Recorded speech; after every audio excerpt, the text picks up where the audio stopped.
രാജകുമാരി രൂപവതിയോ? അവിടുന്ന് ഈ വനത്തിനുള്ളിൽ ചിലപ്പോൾ ഇവര് വേഷം മാറി ദേവതത്തിനടുത്തെത്തിയതായിരിക്കും. അഥവാ അങ്ങനെയാണെങ്കിൽ അതിന്റെ അർത്ഥം നിങ്ങൾക്ക് മനസ്സിലാവുന്നുണ്ടോ?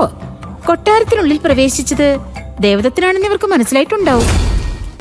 എന്നാൽ രാജകുമാരൻ കുമാരദേവനോട് രഘുരാജ് എല്ലാം പറഞ്ഞതാണല്ലോ. നമ്മളാരും കൊട്ടാരത്തിലേക്ക് പോയിട്ടില്ലെന്ന്.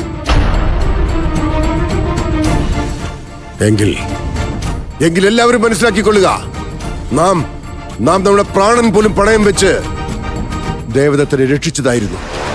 നമ്മുടെ ഭാവി അധികാരിയുടെ ജീവൻ രക്ഷിച്ചതിന് ഇതാണോ നമുക്ക് ലഭിക്കേണ്ടത്?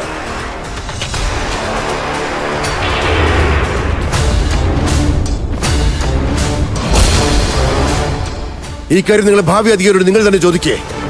ഇനിയും എത്ര തവണ ഇവൻ കാരണം നമ്മൾ പ്രതിസന്ധിയിൽ അകപ്പെടേണ്ടി വരും? ഇനിയും എത്ര തവണ നാം നിങ്ങളെ പ്രതിസന്ധിയിൽ നിന്നും രക്ഷപ്പെടുത്തേണ്ടി വരും ദേവദത്ത? വൈദ്യ സാമ്രാജ്യത്തിന്റെ അംഗം എന്ന നിലയിൽ നീ അസാധാരണ ബുദ്ധിയും ധൈര്യവും പ്രകടിപ്പിച്ചിരിക്കുകയാണ്. ആ ഒരു കാരണം കൊണ്ട് ഞങ്ങൾ നിന്നെ ഏറെ ബഹുമാനിക്കുന്നു രഘുരാജ്.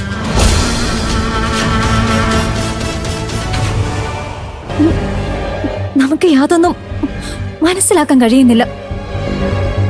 ഇനി നിന്റെ ചോദ്യങ്ങൾക്കുള്ള ഉത്തരത്തെക്കുറിച്ചാണെങ്കിൽ ഉചിതമായ സമയത്ത് അതിനുള്ള ഉത്തരം ലഭിച്ചിരിക്കും. എന്നാൽ ഇപ്പോൾ നീ രാജകുമാരിയെ മോചിപ്പിക്കൂ. അതിനുശേഷം നാം ഇവരോട് എല്ലാം ചോദിച്ചറിയുന്നതാണ്. മോചിപ്പിക്കണമെന്നോ? രാജകുമാരിയെ മോചിപ്പിക്കണമെന്ന്? എന്താ നിന്റെ ബുദ്ധിയും വിവേകവും എല്ലാം നശിച്ചു പോയെന്നാണ് മനസ്സിലാക്കേണ്ടത് ദേവദത്ത. രാജകുമാരിയെ മോചിപ്പിക്കുന്നതിന്റെ പരിണതഫലം എത്ര ഭീകരമായിരിക്കുമെന്ന് നീ ഒരു തവണയെങ്കിലും ചിന്തിച്ചു നോക്കിയിട്ടുണ്ടോ ദേവദത്ത? ദേവദത്തനാണ് കൊട്ടാരത്തിൽ അതിക്രമിച്ച് കടന്നതെന്ന് അവരറിഞ്ഞാൽ എന്ത് സംഭവിക്കും? രൂപനഗരത്തിലെ സൈനികർ വന്ന് നമ്മുടെ നേർക്ക് ആക്രമണം നടത്തില്ലേ? നീ എന്താ മറന്നുപോയോ ദേവദത്ത?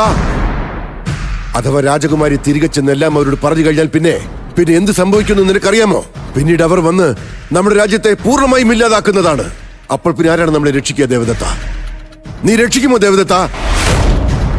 പറയൂ, ഉത്തരം പറയൂ ദേവദത്ത.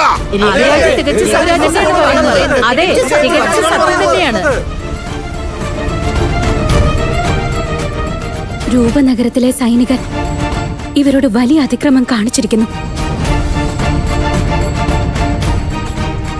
ശാന്തരാകൂ. എന്നിട്ട് നമ്മോട് പറയൂ, നിങ്ങളോട് അതിക്രമം കാണിച്ചത് ആരാണ്?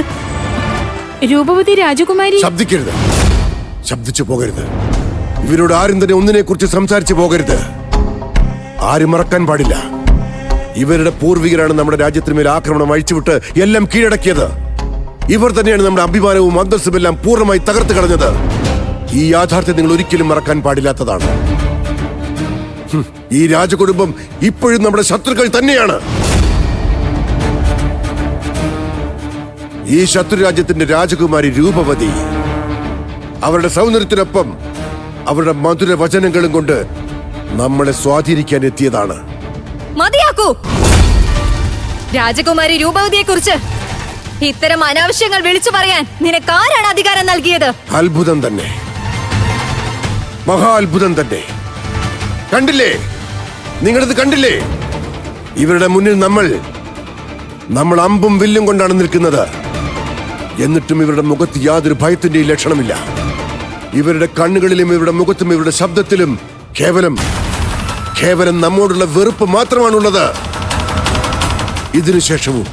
ഇതിനുശേഷവും നമ്മൾ ഇവരെ മോചിപ്പിക്കാൻ ശ്രമിച്ചാൽ പിന്നീട് ഇവർ രൂപനഗരത്തിൽ ചെന്ന് ഇവിടെ നടന്ന കാര്യങ്ങൾ വെളിപ്പെടുത്തി കഴിഞ്ഞാൽ പിന്നീട് അവർ ഗ്രാമത്തിൽ വന്ന് നമ്മളെല്ലാം പൂർണ്ണമായും നശിപ്പിക്കുന്നതാണ്.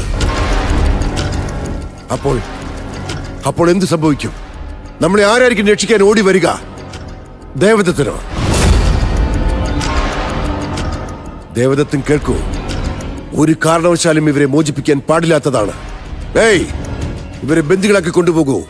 അതിനുശേഷം എന്ത് ചെയ്യണമെന്ന് നാം തീരുമാനിക്കുന്നതാണ്.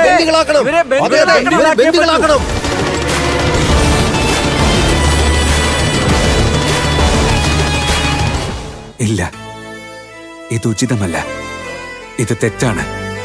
പിതാശ്രീ നമ്മോട് പലതവണ പറഞ്ഞിട്ടുണ്ട്, കൂട്ടം ചേർന്നൊരു തെറ്റു ചെയ്താൽ പോലും അത് തെറ്റ് തന്നെയായിരിക്കും. ആ തെറ്റ് തിരുത്താനുള്ള ഒരേ ഒരു മാർഗം അത് അധികാരിയുടെ പക്കൽ തന്നെയാണുള്ളത്.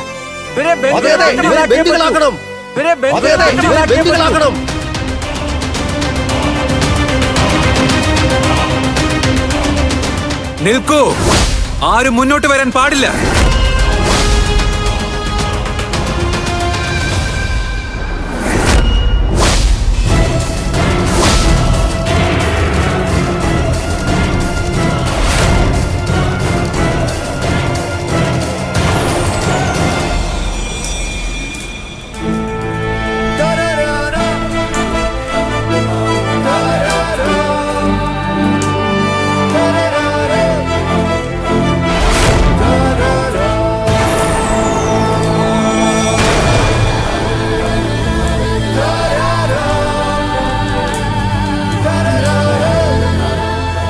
വിഡ്ഢിത്തം കാണിക്കാതിരിക്കൂ രഘുരാജ്.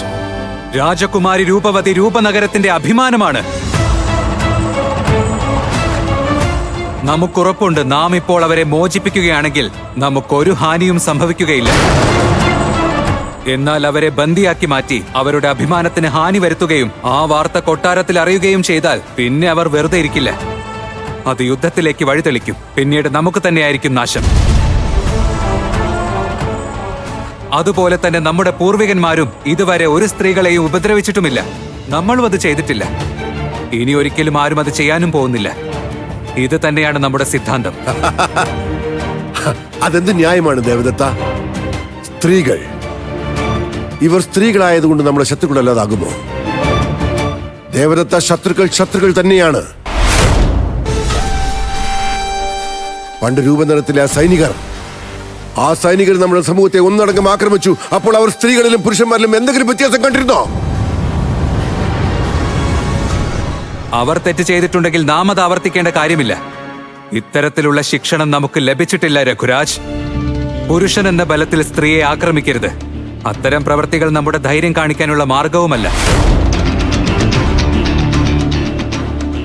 ആ വിശ്വാസം നിലനിർത്താൻ വേണ്ടിയാണ് നമ്മെ വൈദ്യ സമൂഹത്തിന്റെ അധികാരിയായി നിയമിച്ചത്. ഇവരെ മോചിപ്പിച്ച ശേഷം നിങ്ങൾ തിരികെ പോകൂ. നാം തന്നെ ഇവരെ രാജ്യത്തിന്റെ അതിർത്തിയിലേക്ക് എത്തിക്കുന്നതാണ്. ദേവദത്തൻ പറയുന്നത് ശരിയാണ്. രാജകുമാരി സുരക്ഷിതയായി തിരികെ പോവുകയാണെങ്കിൽ അത് തന്നെയാണ് നമുക്കും നല്ലത്. വേഗം ഇവരെ വലയിൽ നിന്നും മോചിപ്പിക്കൂ.